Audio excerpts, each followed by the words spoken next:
Okay, now I'm live. Sorry that took so long. It was kind of taking forever for the live stream to go ahead and wake up for YouTube, but it finally did. So, anyway, so I'm back, and I thought I'd pop back on because I think that this is one of the more important things I've kind of talked about here in regard to this animation and the project that I've been doing in terms of working with Blender and Krita. And basically,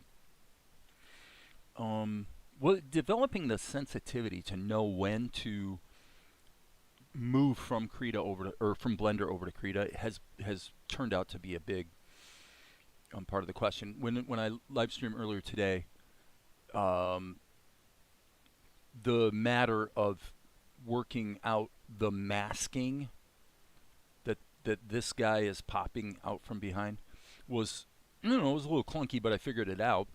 But here's the thing. Once I got away from it for a bit, what seemed pretty clear is that once you get into the zone where you're having to do stuff like this, utility character stuff, I'm having to create new layers just to make everything fit without disrupting other things that are already working. This is kind of the point where you're going, probably would be better to jump over to Krita.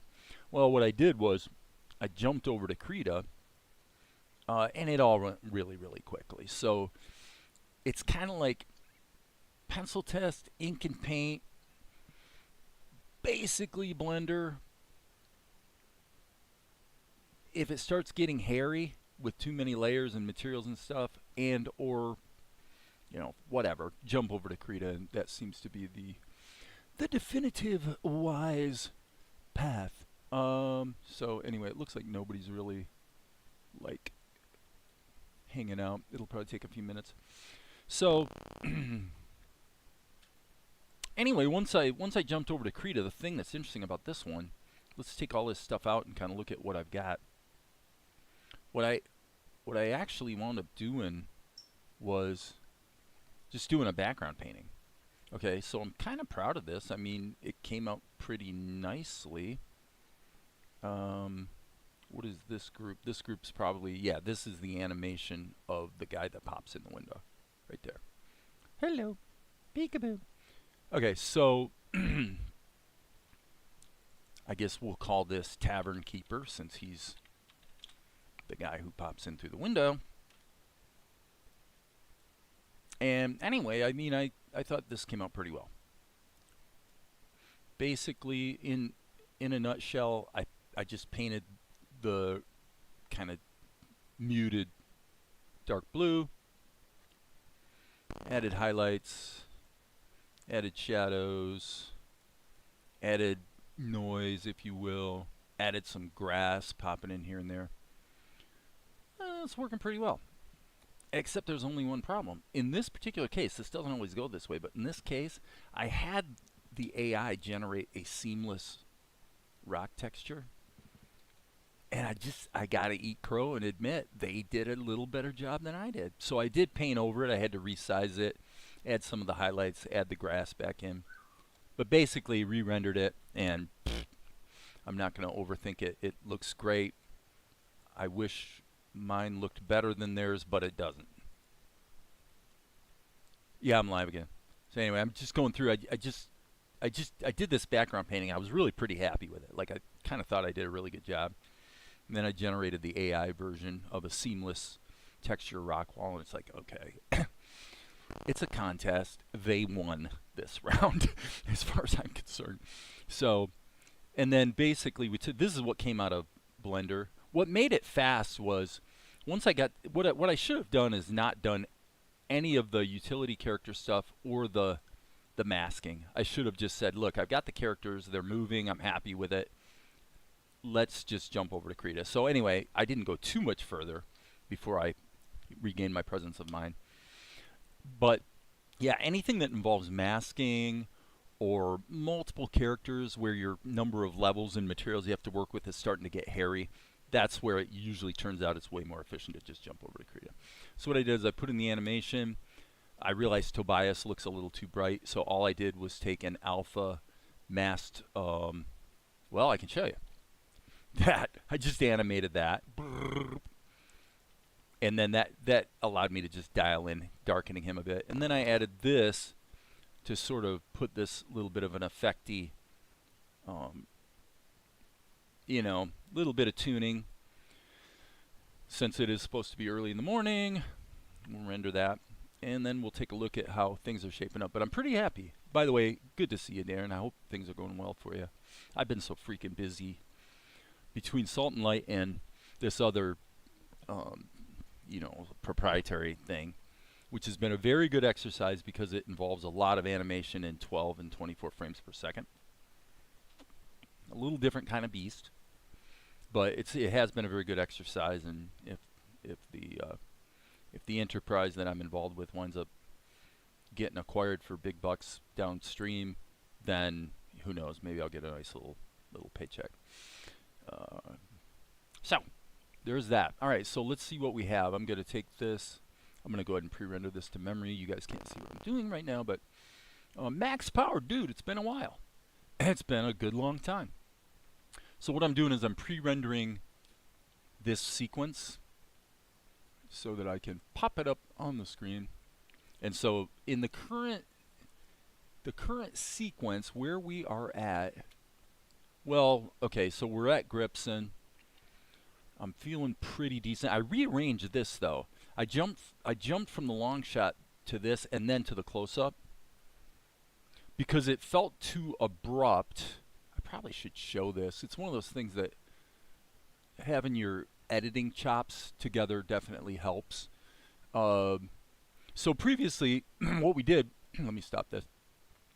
You had this, boom, jump cuts to this, then you'd see this, and then it cut to this. And I thought that going from the wide shot and seeing these guys just sort of at the fringes of the village, and then immediately you see them come close together near a building, seemed too abrupt to me. So, just so you know, so I took this and said, let's just run it in a different order. So this is what it was before. It was working. Up till here, this is all working. This seemed like too abrupt of a change. So I thought, well, let's monkey with the time. Honestly, let me check something here. Probably an even better idea, let's try this, is go ahead and do the close-up, but then give some context, then have his reaction. Let's see how that plays. And actually, let's just do this. I'm gonna actually steal back a couple frames here. Boom and boom. Now this is probably going to be the best edit. I like the jump cuts. Boom. And now, yes. Okay, so given that I did that and I stole a couple frames from the other one, I'm going to say this is not doing me much good. I need to actually roll this up to about there. Yep, I'm even going to let the shadow be one frame into the cut. And I think this is probably going to feel better. So, I love that. Nice jump cut. Oh, yeah. Now it's starting to feel like a show. Now, I will say, this holds too long, though. Boom.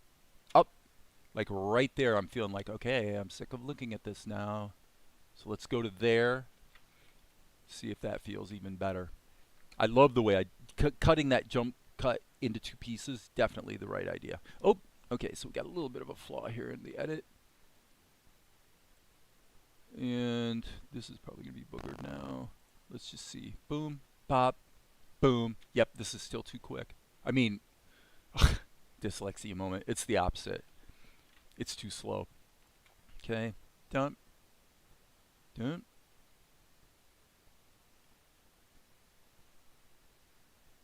I like that. Hanging on him a little too long kind of works in this case because it gives you that moment for these guys to sort of get into motion. Now, I will say this. Okay, right there. So I'm going to go back. I'm going to cut that out. Because once you cut to this, these guys have to already be moving or else it doesn't really play. Yep, there we go. Perfect. Okay, great. We're in good shape. And we can go back to here and the entire sequence. This is choppy because the background image is like a really big painting. Bam, bam, bam. I like it. Okay, we're in good shape. All right, so let's get back to Blender and Krita. Let's see what's going on over here. Gotta go, but it was nice being here. Well, come back later, Max. I think he's probably already gone, but okay. So this is the reason I popped back on was because, true disclosure, I really felt compelled to reveal that as happy as I was with the background painting I did on these rocks, I got my butt kicked by the AI. That does not always happen, but in this case, yeah, I can't argue with that. So there's that. That's one thing. The other thing, and I'm going to leave this open because what I'm going to have to do shortly is zoom into about something like this on the next, I don't know if it's the very next shot. I think it's 2 shots away. So what I'm trying to do is just be really sensitive to when it's time to leave Blender and jump over to Krita. When I find the balance, everything seems to move forward real smooth, and it's fun. You try to do too much in the wrong place, and it gets clunky, and etc. Okay, so I'm going to say, with that in mind, it doesn't actually make sense to put the silhouette in the foreground, which would be the old soldier, or the lip sync here in Blender. There's no reason to do that.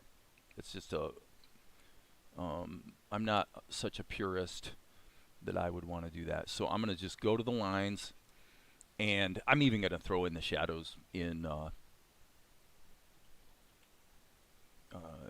Krita because it's just quick and easy to do so. So let's see. This needs to be soloed, and then D key. Obviously, I don't need this to be rendered. So I think we're actually going to have a picture here of Vespar really, really quickly. Okay. Then we're going to have to think about the background.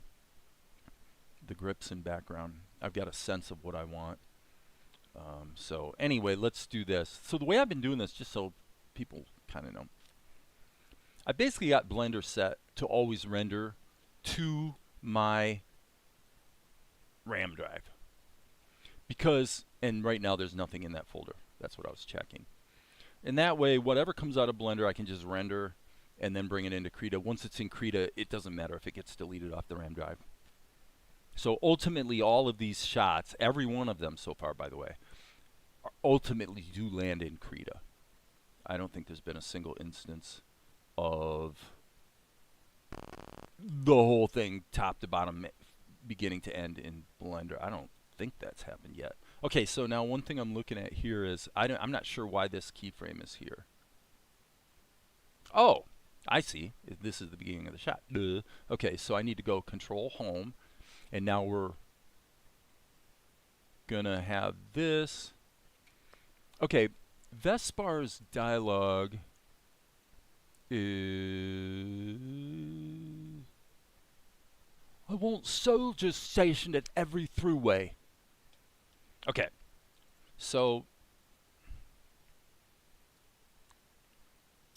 I would say, since he is already colored,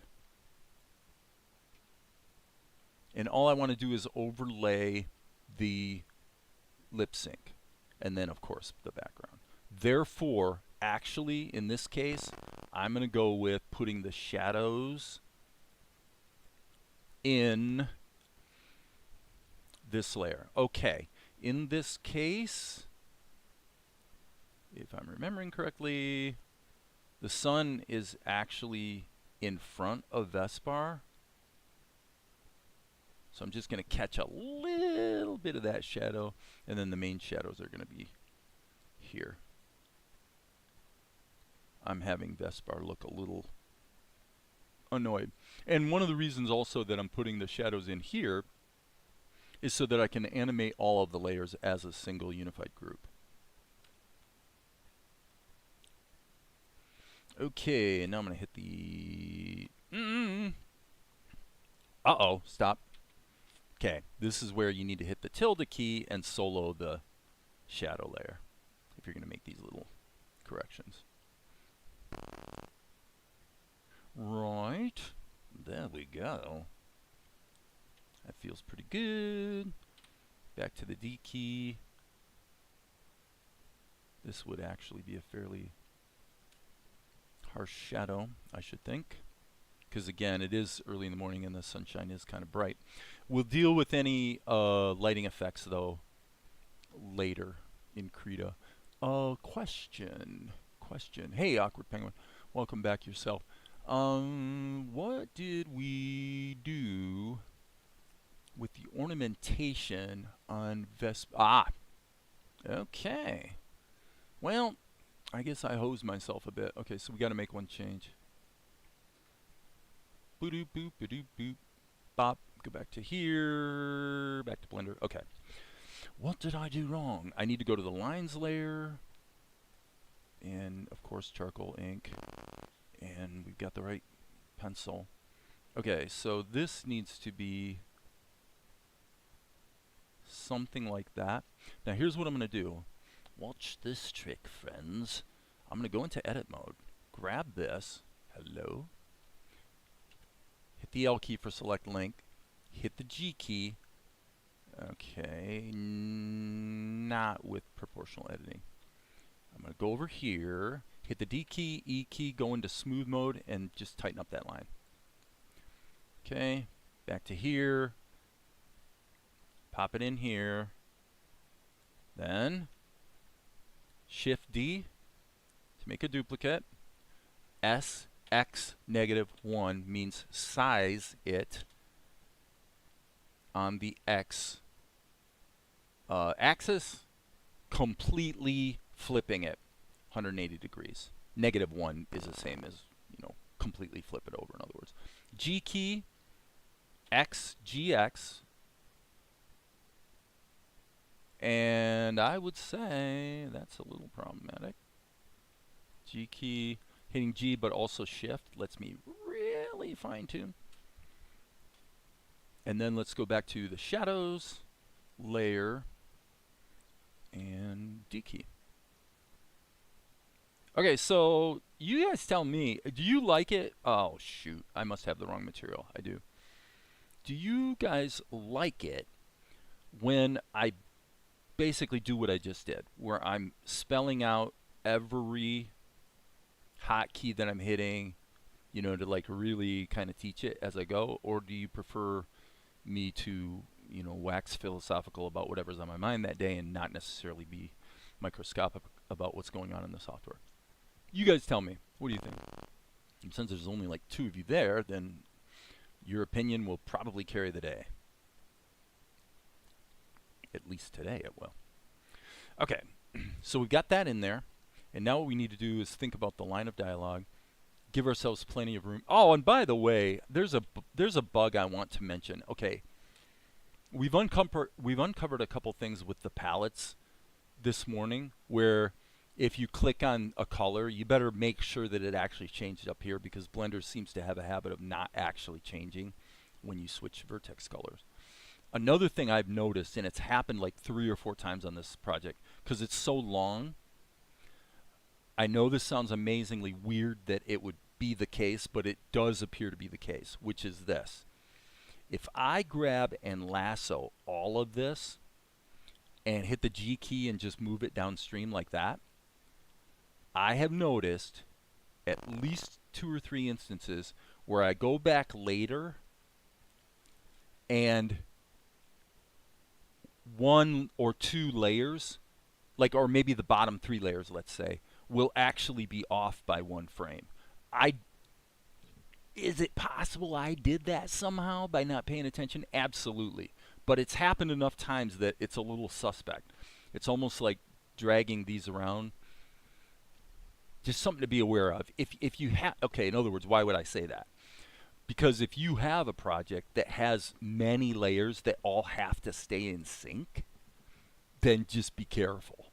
Because you could move these downstream to get them out of the way, and then find out much later, like the next day, you could go back and notice that these are out of sync, and it may be quite difficult to figure out where the error is and to get them back in sync.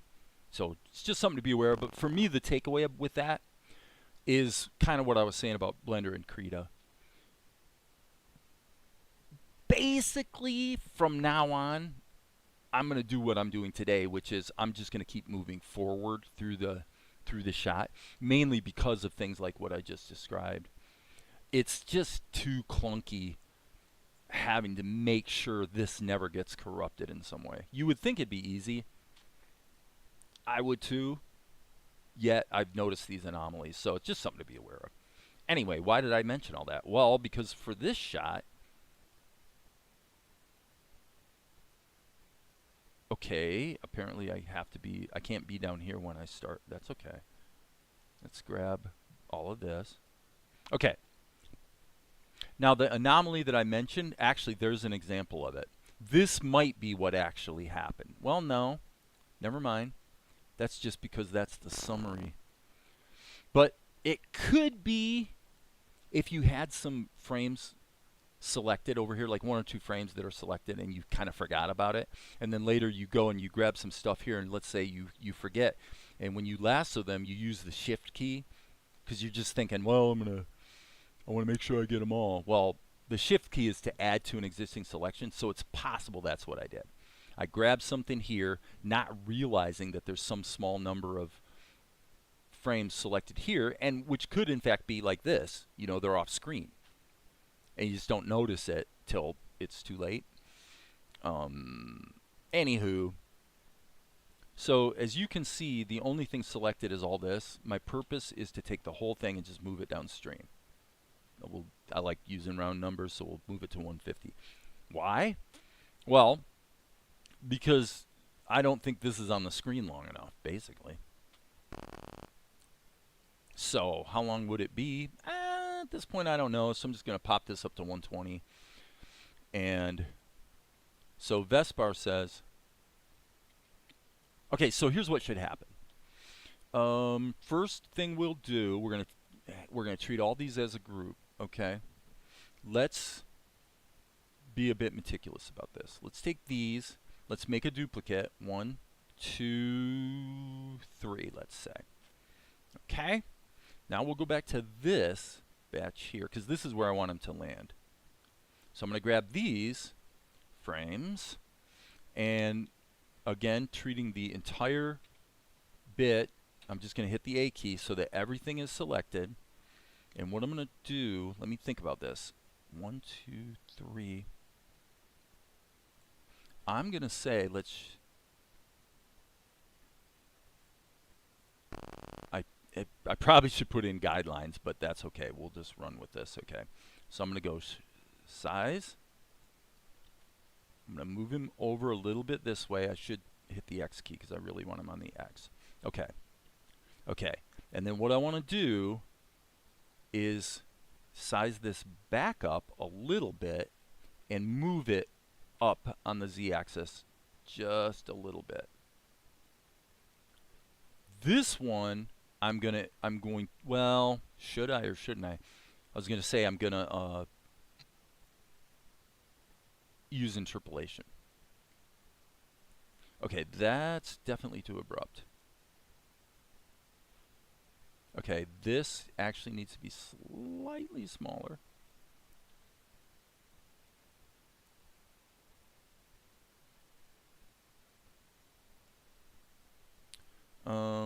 Or not. Okay, I'm having a dyslexia moment. Let's do it this way. I'll try to work backwards and hopefully I don't mess it up. Okay, so what I'm trying to do here is make this slightly smaller, slightly this way, and slightly down, because he's rising up out of a step. So this one should probably be a bit on the up side of the scale. So problem being that I'm introducing the ability to see this little blank spot right here. So I'm going to ignore that for the moment. Boom. Okay, and then this one, size it down even more. Let's just see how this feels. Oh my God, I can't believe it. I am really lucky. That's exactly what I had in mind. So cool. All right, let's save our work. Anything going on in the chat? No. Okay. Okay, well, yes, I'm still going to do the lip sync in Krita. So, and by the way, this is actually another example of kind of the things I was talking about earlier. This little anomaly right here, like you're going to see this. I'll just fix that in Krita. I'll just whoop, quick paint, no big deal. Okay. Okay, so I want soldiers. All right, so right there, I'm going to go into sculpt mode. And we're just going to kind of hope this works. He's going to the right. Okay, that's all right, but we're going to have to fix this now. Cool. I want soldiers stationed. Okay. At every... What does he say? I don't even remember what he says. He says, I want soldiers stationed at every throughway. Okay. In other words, let's clog all the gaps out of Gripson. Okay. I want soldiers... Actually, this should be here. It should be... It should punch when he says the word soldiers. I want soldiers stationed at every... Okay. Soldiers stationed at... I want soldiers stationed at every... Right there. I'm going to actually just do the opposite now. I'm going to make this really big as possible. And see how it feels. Soldiers stationed at every throughway. It feels a little gratuitous. I'm going to take this and actually make it closer. I'm just trying to go for feel here. Okay, this looks fine, but it's completely unnecessary. Bad. Okay. This number of frames is probably fine. I'm just going to render this. Boom. Let's bring it into Krita and finish the shot, and then we'll deal with the background situation. Right. File, save. Krita. Okay, let's go here. Let's create a new image. 1280 by 720. Checking something here.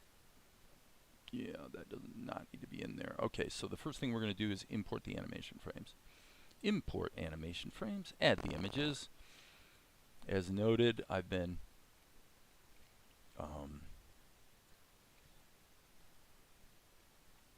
cleaning out the RAM disk every time I move forward with Krita, so whatever's in the RAM disk is going to be what we're going to want to import. So go ahead and grab that. In this scenario, we rendered everything, so we're not going to add the hold frames automatically. And what I'm curious about right now is that this begins on frame 92. I think it's going to zero it out. Pretty sure. Yep, it did. Okay, cool. That's what we wanted. So,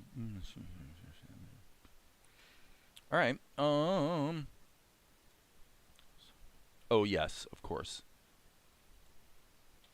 8 frames per second.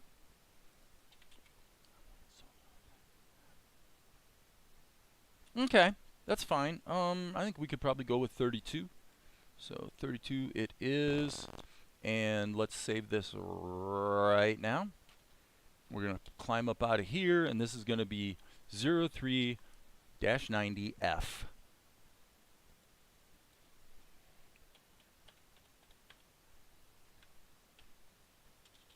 Okay. 03-90-F.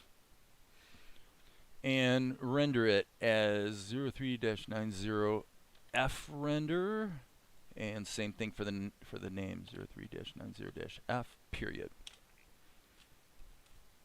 Okay, so that rendered. Obviously, we're not going to stick it in the show yet, but there it is. All right, so now what do? Well, the guy needs a mouth, M-O-U-T-H, and we will do it, just do black. Is this what I think it is? Yes, cool. Let's use that.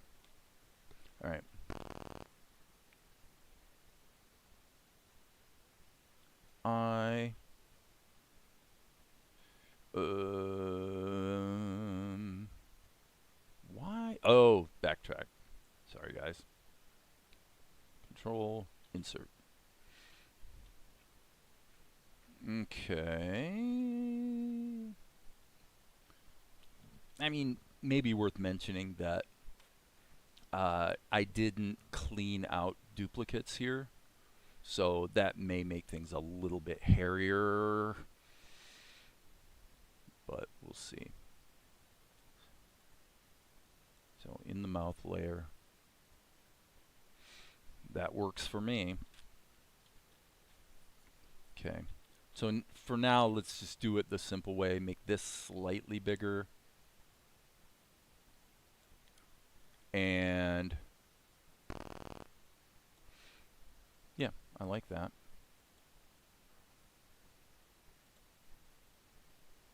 So let's see how much we can get away with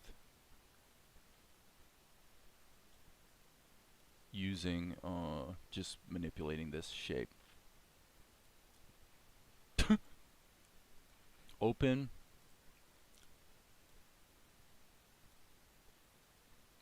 Okay, so in other words, the danger here is if this has to be retimed, then I'm kind of hosed because it's not just being resized, but it's also being moved, which means if it has to be changed, everything's going to be out of sync for sure.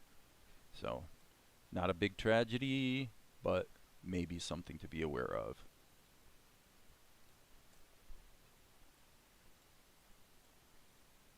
Ba-doop, boop, ba-doop, boop. Okay. Okay, now we should be able to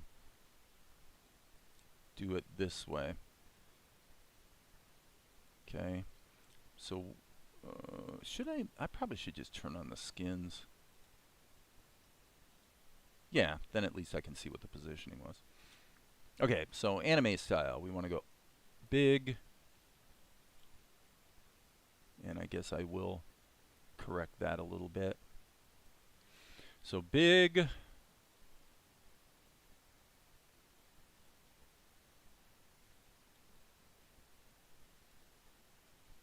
small-ish,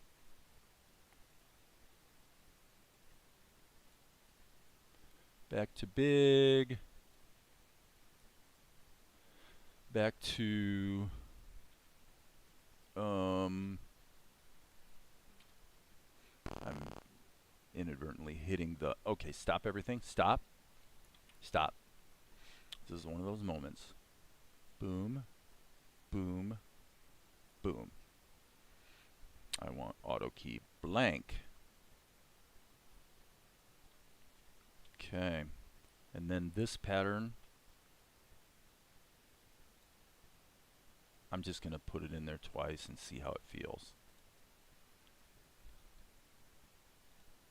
I want soldier stationed at every throughway. Okay, not bad, other than the fact that this is a bit to the left. Well, stage left, I should say. So let's just go back and correct that. It's a bit of a dumb mistake, but I'm pretty prone to make dumb mistakes. So that's probably okay from there. Okay, and then we might as well just add one more keyframe like that, and then in this particular case, it doesn't always work out this way, but in this case we can probably just take this and make it a little lighter. And usually with the mouth, I tell you, what I probably should do is this. Grab all of these and then hit the M key, and what I want to do is just add a little bit of red. Yes, there you go. And we want to do multi-frame so it colors all of them. Okay. Something like that. Okay, so now let's go back and fix this little problem that I mentioned earlier, which is going to be B key. Okay, stop everything. Once again, we're kind of in that place where something weird is going on. Is it my brush? Could be my brush. Yep, it was my brush. I'll just do, I should probably just be in behind mode. It'd be a little smarter.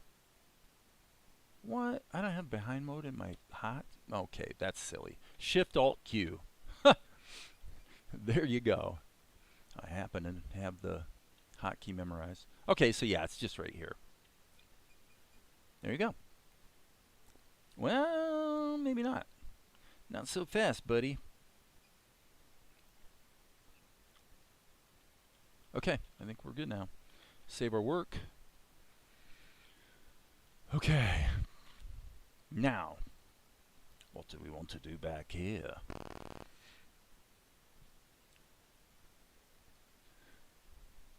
Well, I gotta say that I definitely kind of have a feel in my mind for what I'm wanting to see. So, tell you what, let's put Vespar in his own group. I've got two things going on right now that are kind of working in tandem. One is getting the background in, and the other one is touching up Vespar in various ways to deal with the color and whatnot. So right now, I'm just going to say, well, we know that it's morning, and something of this nature will probably be useful. So let's alpha lock that, put it in overlay mode. Yeah, not too much. We don't want to go too crazy here.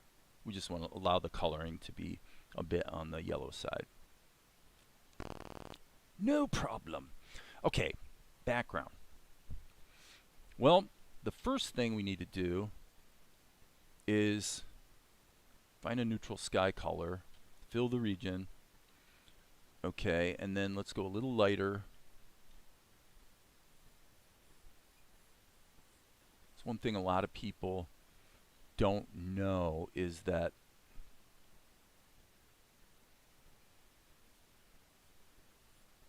what am I trying to say? Fledgling painters will tend to put the dark at the bottom instead of the top, actually. One of those weird things. What's actually going on is that you have atmospheric perspective, meaning that down here the density of the air near the ground occludes what's behind it, basically. So, anyway. Alright, so what I want to try to do here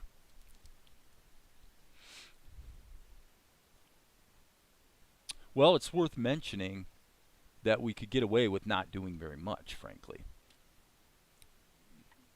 Because the way the camera's positioned around his eye level, which means like the ground in the background, the ground does not need to be visible is what I'm trying to say. It does not need to be visible in this particular case. So let's grab this, and this is not strictly necessary, but I'm going to put it in anyway. Okay, and now what I'm going to do is solo this layer, put this as alpha lock, go just a skosh lighter, airbrush,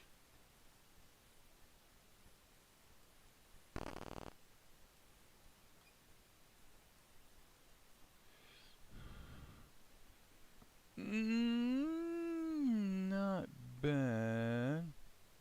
Not bad. I think I want to take the whole thing though and darken it. Yes. This should be dark enough that it's... Now I'm going to actually put a little bit down here as well because I want to see what that... Yeah, I mean, that does still kind of make more sense. Alright, if we're going to do that, then we probably should just pick a very muted, sort of in between brown and green kind of color. And, geez, let's just have fun with brushes for a minute. Okay, let's just pick something like these floral brushes. And I mean, this has been a time-honored technique on this show, to tell you the truth. Actually, if that was going to be in the shot, it would be over here. Okay, why do that? Well, what was implied is that they, um, yeah, this actually doesn't work. I'm going to redo this. What is implied is that they just came into the town, and having all this business be a bit smaller makes more sense. So this would be more like here. It's in the distance a bit. Okay, that's fine. Honestly, the whole shot would work if I did nothing else at this point. Let's go into liquefy mode and kind of correct for this. I actually want this to be more static and uniform. Question, should this be slightly blurred? Okay, before I answer that question, remember this is actually what I intended to do.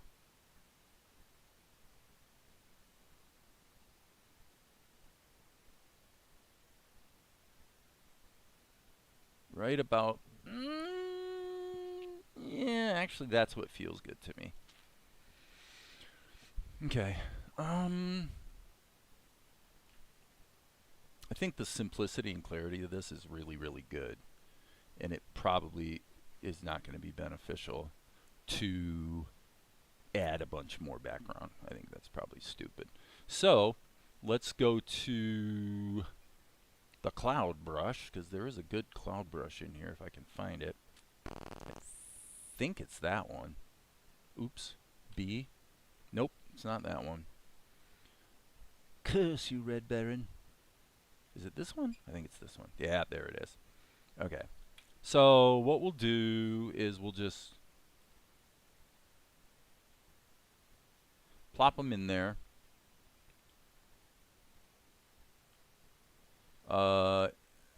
I'm going to actually make these a little less opaque. Yes, I am allowing the sky to be a little bit on the, you know, crazy cloudy side. For today, it's a cloudy day in Gripson. Okay. And that's probably not the worst thing ever.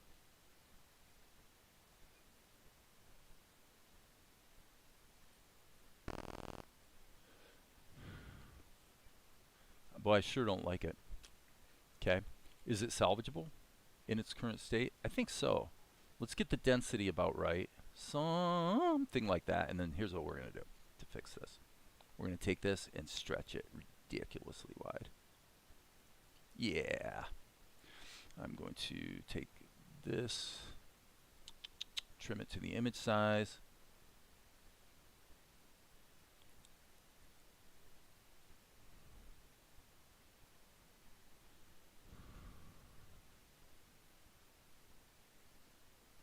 Something like that. Let me just see what that feels like. Okay, I'm going with that. B key, save, and render. Boom. Let's pop it in the show and see what we got. That was quick, right? I've been live streaming for 45 minutes and I've pretty much gone from 0 to this finished shot in about that period of time, so that's pretty good. That's pretty good, I would say. So let's jump over here and do what we do, which is we go boom, episode 3, 90F, rendered, bring it all in. It's gonna be at 8 frames per second. Drag it in, make sure that the resampling is turned off, and then let's just run it through here and just see if it's feeling good. I won't. Oh, okay. Darn it. That means we have a problem.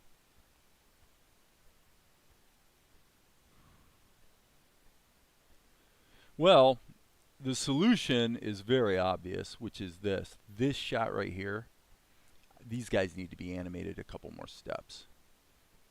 Yep, instead of just coming in like that, we need to actually take that motion right there and expand it. That doesn't come up very often.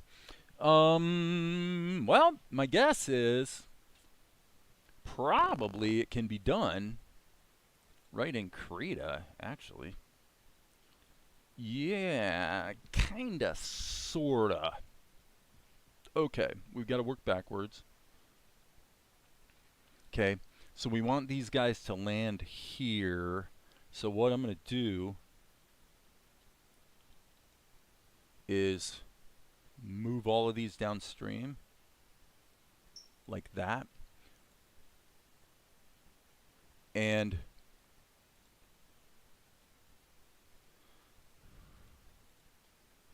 okay, so that's the bad news. The bad news is that I got to do a bunch of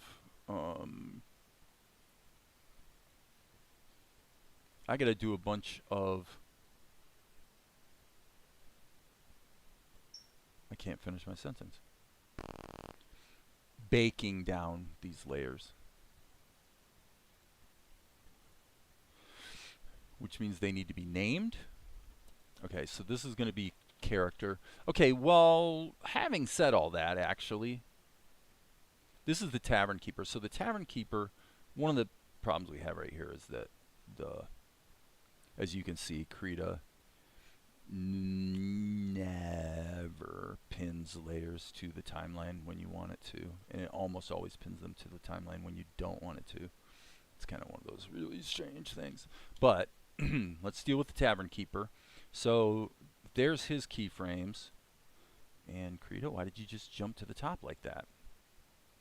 This, I believe, is him. Bop, bop. Okay. So what we have here that's a little problematic is that these are all blanks, so we might as well just take them out completely, right? And with that, if these guys are going to land here at the end, then this should be a little longer. I'm going to expand this whole scene to 32 frames just to give myself room to work. Because it appears to me that what really should happen is these should all be moved downstream. I'm just doing it by feel. And of course, Krita, you move these cells, so of course you wanted a playback selection. Of course you did. I don't think that's ever happened one time ever where I've actually wanted Krita to create a selection that loops. Does it all the time without really me asking it to. Okay, so here's these guys. So what we need to do is take this, duplicate it, kill that, and take this and merge the group. Okay, now, oddly enough, what I'm actually going to do now is duplicate that as well. And the reason I'm going to duplicate that is because this is going to be the soldier, and this is going to be Vespar and Tobias. Okay, so Krita, did you pin them to the toolbar or to the timeline? Of course not. Okay. Of course not. So, and I click on the header. Okay, Krita, thank you. I click on the header and Krita says, oh, because you clicked on the header here to move around, you must have wanted to like erase, you must have wanted to do that so you can't see anything you're working with. Yep, there it just did it again. Well, if anybody had any question in their mind at all about why I've switched largely from Krita to Blender, you're looking at a beautiful, beautiful reason. Because it's as stupid as possible. It's literally as dumb as possible. Sorry, but it's true.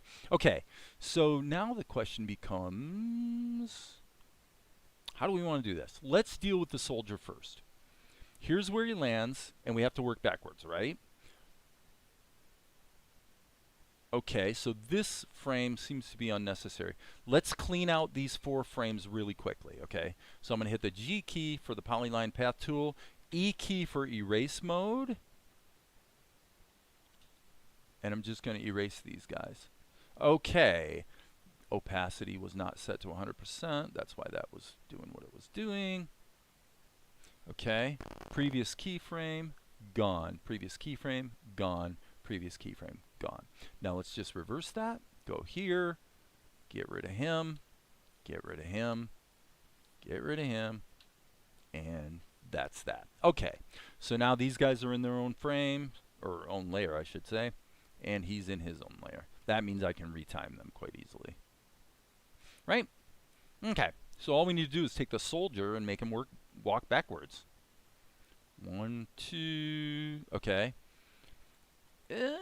Not quite that simple because I do need to duplicate these frames. So I'm going to say, let's remove everything so that I can turn on the skins. If I turn on the skins, I probably can make this work by duplicating the frames as far back as I need to. And now, as I say, I'm going to hit the A key and I'm just going to work backwards. So, down.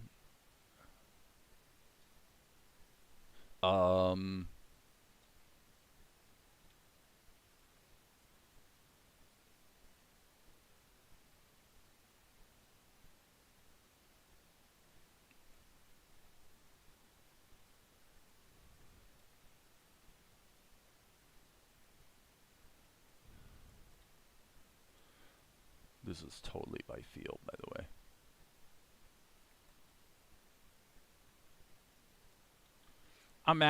What I'm assuming here is that just the randomness of it is going to make it so that it feels kind of natural-ish.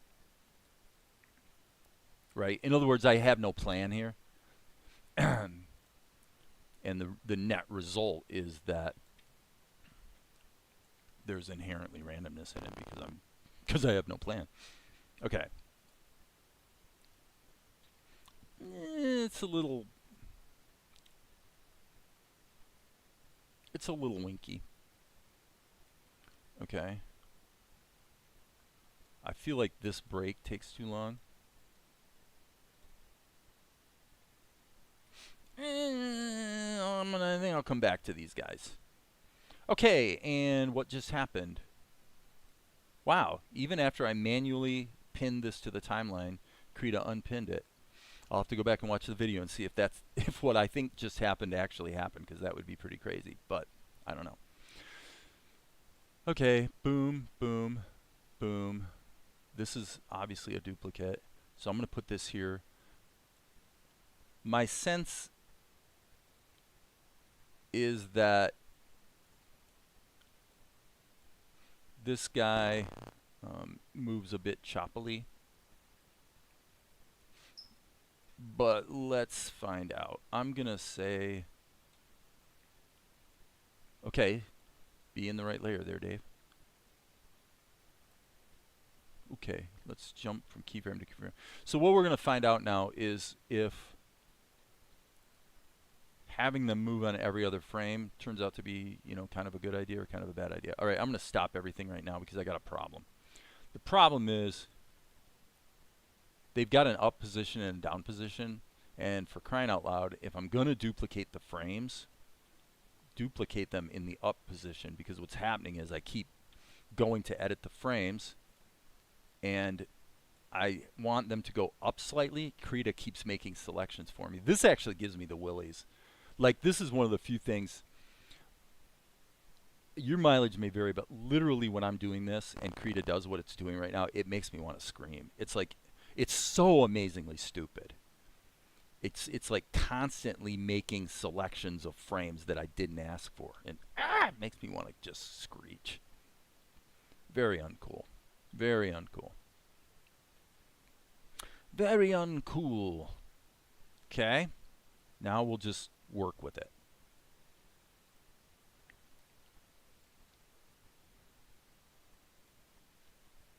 And see if I can make this work. Here's hoping, friends. I'm going to just move this on the x-axis.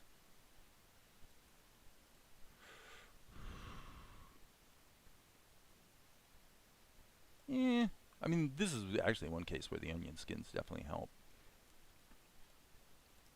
Okay. Let's see what we get. That last one definitely is not good. Okay, let's turn the skins off. Save our work. Haven't checked the double dipping today. I'm double dipping, man. You know me. Okay. Now we can turn things back on and see what we have. Okay, why did we get a double? Oh, I know why. Because the layer, or the group with all the quadzillion layers needs to not be seen. Okay, let's re-render this back into the show and see what we have, and I think we're probably in pretty good shape. That'll flow better anyway. That will definitely flow better. Okay, so now this is 32 frames, and I gave myself a little bit of wiggle room at the end of it. So what that means in practice is that this shot needs to be deleted from the show completely, and we need to clean the media pool.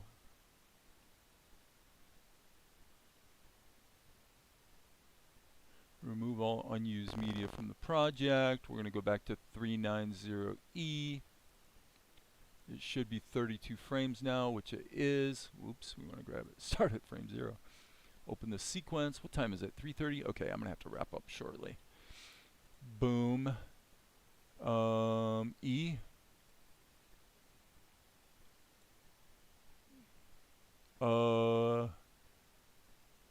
Oh my goodness, that ghosting stuff is... Properties, disable resampling. Okay.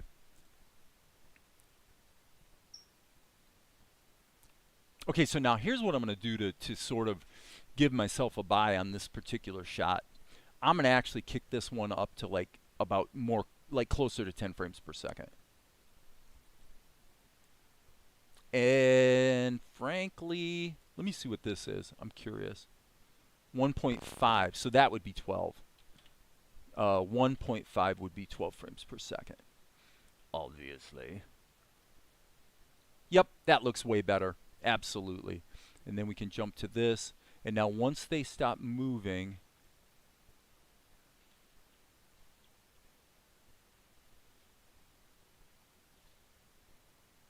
okay. I just did all of that and didn't actually solve the problem I was trying to solve. You know why? Because to put the guy popping out after they stop moving eliminates all the benefit of... it's a better shot, and obviously we could just put a pause here. Yep, that's what we'll do. Let's just do that. We're flowing with it, friends, in a fluid way. So I'm going to save this. We will be coming back to this shot, by the way, absolutely. In this shot, what we're going to do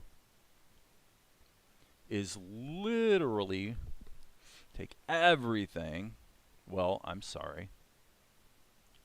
Yeah, everything, and move it all forward half of a second-ish. Yep, I like that. Render, we don't have to change anything else. And then we'll see how that looks in the show, and then I think we're done for this session. You guys didn't see, I think I'm on the... yeah, I was on the wrong screen, but it's not a big deal. I jumped over to Vegas and I just changed the timing of this.